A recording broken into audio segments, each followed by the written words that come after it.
दिल्ली की बारिश सड़कों पर तर कर रही थी। साक्षी एक पुराने किताबों के कैफे में अपनी लटे के साथ बैठी थी।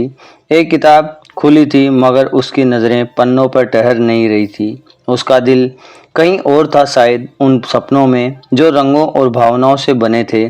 तभी कैफे का लड़की का दरवाज़ा खुला और अर्जुन अंदर दाखिल हुआ। उसका काला कोट भीगा हुआ था, बालों में पानी की बूंदें टपक रही थी और उसकी गहरी भूरी आंखों में एक अनकही तड़प थी। उसकी शर्ट उसके कंधों और सीने से चिपकी हुई थी, जो उसकी मजबूत काया और उस उभार रही थी। साक्षी की नज़र उस पर पड़ी और वह एक पल के लिए रुक गई। अर्जुन ने उसे देखा और उसके होठों पर एक हल्की सी रहस्यमय मुस्कान तैर गई। यहाँ बैठ सकता हूँ? बाहर तूफान ने सब अस्त व्यस्त कर रखा है, उसने कहा। उसकी आवाज़ में गर्माहट थी। साक्षी ने हल्के से सिर हिलाया और अर्जुन उसके सामने कुर्सी पर बैठ गया। बातों बातों में पता चला कि अर्जुन एक फोटोग्राफर था जो दुनिया की अनकही देखी जगहों को अपनी तस्वीर में कैद करता था। साक्षी एक फैशन डिज़ाइनर थी जिसके डिज़ाइंस में रंगों और भावनाओं का जादू था। उनकी बातों बारिश की तरह थी, धीरे धीरे, फिर तेज और फिर एक दूसरों में पूरी तरह घुल जाने वाली। जुनून की शुरुआत कई मुलाकातों बाद साक्षी और अर्जुन एक दूसरे के करीब आने लगे।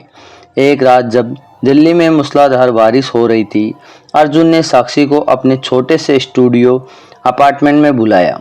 मैं तुम्हें कुछ दिखाना चाहता हूँ, उसने फ़ोन पर कहा। साक्षी ने हंसते हुए पूछा, क्या बारिश में और भीगने का कोई नया तरीका? अर्जुन का स्टूडियो छोटा मगर आकर्षक था। दीवारों पर उसकी तस्वीरें टकी थी, हिमालय की बर्फीली चोटियाँ, रेगिस्तान की सुनहरी रेत और समुद्र की उफनती लहरें। उसकी बालकनी में दिल्ली की चमकती रात और बारिश की नज़ारा दिखाता था। बारिश की बूंदें सड़कों पर चमक रही थी और दूर कहीं बिजली चमक रही थी। अर्जुन ने साक्षी का हाथ पकड़ा और उसे बालकनी पर ले गया। देखो साक्षी, ये बारिश, ये शहर, ये रात, ये सब मेरे दिल की तरह हैं, तुम्हारे लिए बेकरार। साक्षी की सांसें तेज हो गई। अर्जुन ने धीरे से अपनी उंगलियां साक्षी के गीले बालों पर फिराई और उसकी आंखों में देखा। उसकी नज़रें में इतनी गहराई थी कि साक्षी का दिल डूबने लगा। तुम मुझे पागल कर दोगे अर्जुन, साक्षी ने धीरे से कहा। उसकी आवाज़ में एक तड़प थी। अर्जुन ने उसे अपनी ओर खींचा, उसकी कमर पर अपनी हथेलियां रखी और धीरे से उसके माथे को चूमा। साक्षी की आंखें बंद हो गई और उसने अर्जुन की शर्ट को अपनी मुट्ठी में जकड़ लिया। बारिश की बूंदें उसके चेहरों पर गिर रही थी मगर दोनों को सिर्फ एक दूसरे की गर्माहट महसूस हो रही थी। तड़प और नज़दीकियाँ, उनका प्यार और अब जुनून की हदें पार करने लगा था। एक रात अर्जुन ने साक्षी को एक सुनहरा बीच पर ले जाया जहाँ सिर्फ लहरों की आवाज़ और चांद की चांदनी थी। दोनों रेत पर लेटे थे, तारों भरे आकाश को निहारते हुए। अर्जुन ने साक्षी को अपने हाथ में लिया और उसकी उंगलियों को अपनी उंगलियों में उलझाया। साक्षी, तुम मेरे लिए सिर्फ एक इंसान नहीं, मेरी पूरी दुनिया हो, उसने कहा। उसकी आवाज़ में एक गहरी सच्चाई थी। साक्षी ने उसकी ओर देखा और बिना कुछ कहे उसने अर्जुन के गाल पर अपनी हथेलियां रखी। अर्जुन ने उसकी कमर को अपनी बाहों में जकड़ा और उसे अपनी ओर खींच लिया। उनकी सांसें एक दूसरे से टकराने लगी। अर्जुन ने धीरे से साक्षी के होठों को अपने होठों से छुआ। वो चुंबन इतना गहरा था कि जैसे दोनों ने अपनी सारी तड़प उस पल में समेट दी। साक्षी की उंगलियां अर्जुन की पीठ पर फिसल रही थी और अर्जुन ने उसे और करीब खींच लिया, जैसे उसे अपनी रूह में समा लेना चाहता हो। साक्षी ने कांपते हुए आवाज़ में कहा, अर्जुन, शादी से पहले क्या ये सही है? अर्जुन ने उसकी आंखों में देखा और मुस्कुराया। प्यार में सब जायज़ है साक्षी।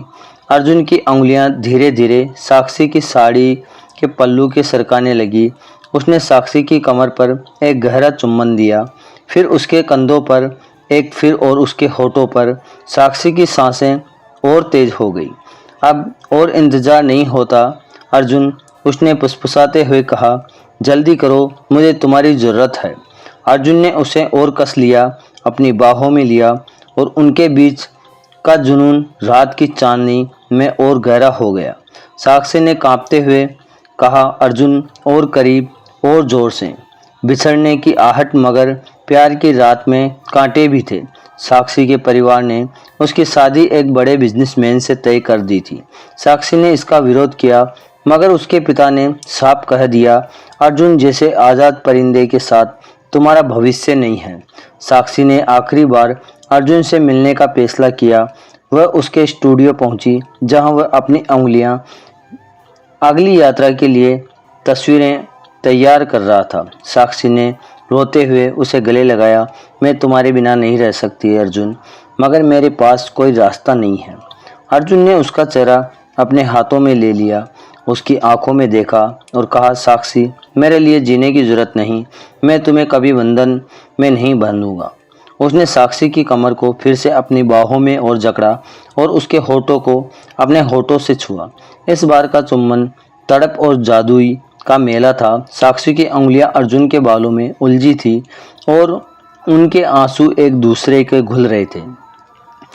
जुदाई और मिलन की साक्षी हो गई, मगर उसका दिल अर्जुन के पास ही रहा। अर्जुन ने दिल्ली छोड़ दी और दुनिया की सैर पर निकल गया।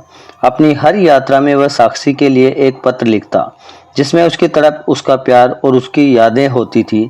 कई साल बाद साक्षी अपने पति से अलग होकर दिल्ली लौटी।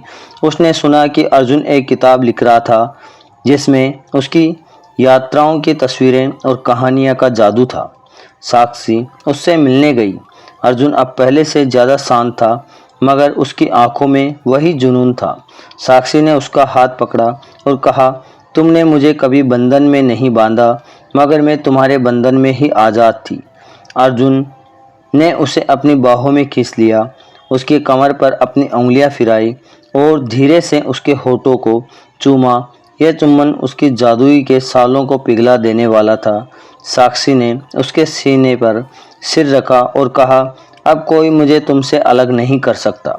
साक्षी और अर्जुन ने एक दूसरे का साथ चुना।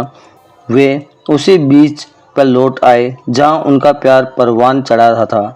हर बारिश में वे एक दूसरे को उसी जुनून से गले लगाते, एक दूसरे के होठों को चूमते और अपनी उंगलियों को एक दूसरे में उलझाते।